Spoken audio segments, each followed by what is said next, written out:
Dyslexia ഒരു വ്യക്തിക്ക് സാധാരണ പോലെ വായിക്കാനും മനസ്സിലാക്കാനുമുള്ള കഴിവിൻ്റെ പോരായ്മയെക്കുറിച്ചുള്ള തലച്ചോറിൻ്റെ രാസപരമായുള്ള തകരാറുകൾ മൂലമുണ്ടാകുന്ന അസാധാരണ പെരുമാറ്റത്തിനാണ് പൊതുവെ ഡിസ്ലെക്സിയ എന്ന് പറയുന്നത്. ഇതിനെ പഠനശേഷിക്കുറവ് അല്ലെങ്കിൽ പഠനവൈകല്യം എന്ന് പൊതുവെ പറയാം.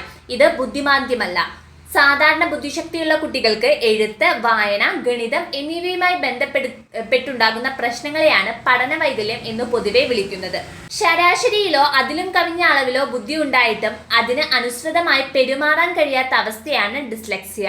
കാഴ്ച, കേൾവി, ഞരമ്പ് രോഗം എന്നിവ അല്ലെങ്കിൽ പഠിപ്പിച്ചതിലെ പോരായ്മ എന്നിവയാൽ ഉണ്ടാകുന്ന വായിക്കുവാനുള്ള ബുദ്ധിമുട്ട് ഡിസ്ലെക്സിയ അല്ല. ഡിസ്ലെക്സിയ ബാധിച്ച കുട്ടികൾക്ക് ബുദ്ധിശക്തിക്ക് കുറവുണ്ടാകില്ല. പഠനം നിർവഹിക്കുവാൻ മസ്തിഷ്കത്തിലെ വ്യത്യസ്ത കോശങ്ങളുടെ സംയോജിത പ്രവർത്തനം ആവശ്യമാണ്. ഈ സംയോജിത പ്രവർത്തനത്തിന് തകരാറുകൾ സംഭവിക്കുമ്പോഴാണ് ഡിസ്ലെക്സിയ ഉണ്ടാകുന്നത്.